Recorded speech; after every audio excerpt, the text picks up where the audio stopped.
teman-teman, perkenalkan nama saya Barotul Walidain Bahri, mahasiswa RPL STR Kebinaan Poltekkes Kemenkes Surabaya. Di sini saya akan menjelaskan tentang anatomi fisiologi pubertas pada remaja. Ikutin terus ya. Apa sih itu pubertas? Pubertas adalah masa transisi dari anak-anak menuju dewasa yang ditandai dengan matangnya sistem reproduksi dan perubahan fisik serta emosional yang dikendalikan oleh hormon. Masa pubertas pada laki-laki dan perempuan pastinya berbeda. Pada laki-laki, masa pubertas biasanya terjadi pada usia 9-14 tahun. Pada perempuan, pubertas biasanya terjadi pada usia 8-13 tahun. Yuk kita bahas dulu tentang anatomi reproduksi pada perempuan. Sebelum kita bahas organ reproduksi pada perempuan, kita bahas dulu fungsi reproduksi pada perempuan.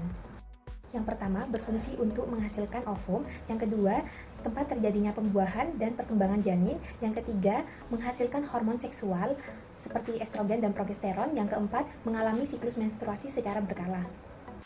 Yang pertama, kita akan membahas organ reproduksi pada perempuan, yaitu dibagi menjadi dua, eksternal dan internal.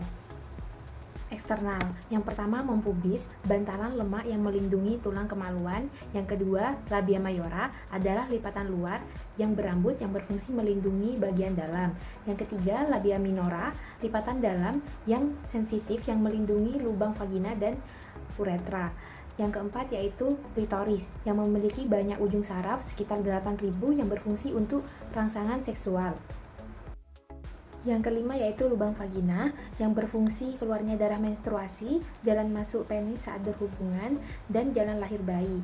Yang keenam yaitu uretra, berfungsi untuk saluran kencing atau pipis. Bagian internal, yang pertama ovarium yang berfungsi menghasilkan sel telur atau ovum dan menghasilkan hormon estrogen dan progesteron. Yang kedua yaitu tuba falopi, yaitu menghubungkan antara ovarium ke rahim, di mana tempat terjadinya pembuahan antara sel telur dan sperma. Yang ketiga yaitu vagina.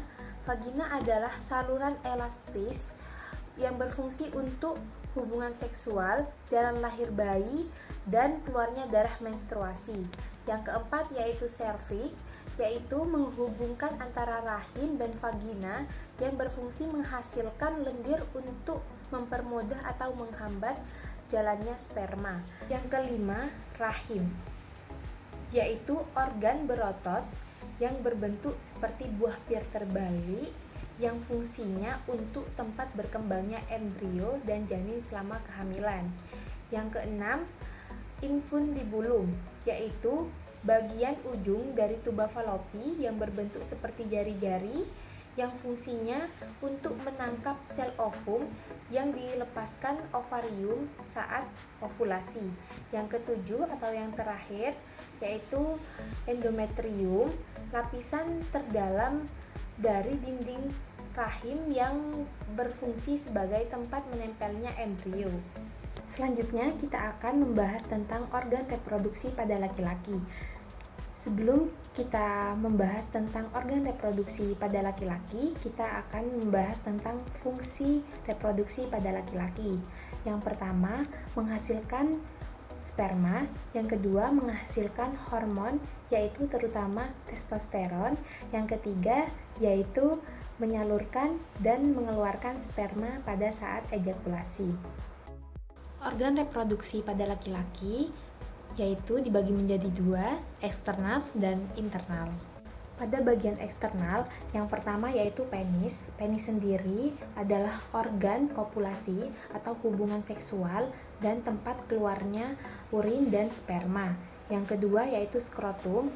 Skrotum berfungsi untuk melindungi testis dan mengatur suhu agar pembentukan sperma optimal. Bagian internal, yang pertama testis. Testis sendiri menghasilkan sperma dan hormon testosteron. Yang kedua, saluran epididymis, yaitu tempat pematangan dan penyimpanan sperma sementara. Yang ketiga yaitu saluran vas deferens, yaitu saluran yang mengalirkan sperma. Yang keempat, vasikula seminalis yang menghasilkan cairan kaya frukosa sebagai sumber energi sperma. Yang kelima, kelenjar prostat, yaitu cairan putih keabu-abuan untuk melindungi dan menutrisi sperma. Yang keenam yaitu kelenjar Cooper, yang berfungsi menghasilkan cairan pelumas dan menetralkan urin dalam uretra. Yang ketujuh yaitu uretra, saluran keluarnya urin dan sperma. Selanjutnya kita akan membahas tentang fisiologi masa pubertas. Apa sih perubahan-perubahan yang terjadi pada laki-laki dan perempuan pada masa pubertas? Perubahan-perubahan yang terjadi pada masa pubertas terdiri dari dua, yaitu perubahan primer dan perubahan sekunder. Perubahan primer. Pada laki-laki, produksi sperma dimulai dan terjadi mimpi basah atau ejakulasi spontan pada saat tidur. Pada perempuan, menstruasi pertama atau bisa disebut menarche dan ovulasi dimulai. Perubahan sekunder pada perempuan yaitu yang pertama, payudara membesar, yang kedua, tumbuh rambut di kemaluan dan ketiak, yang ketiga, pinggul melebar, yang keempat, pertumbuhan tinggi badan cepat, yang kelima, timbul jerawat, yang keenam, keputihan normal. Perubahan sekunder pada laki-laki yaitu yang pertama, dada dan bahu melebar, yang kedua yaitu tumbuh rambut di kemaluan, ketiak, dan wajah, di bagian kumis dan jenggot.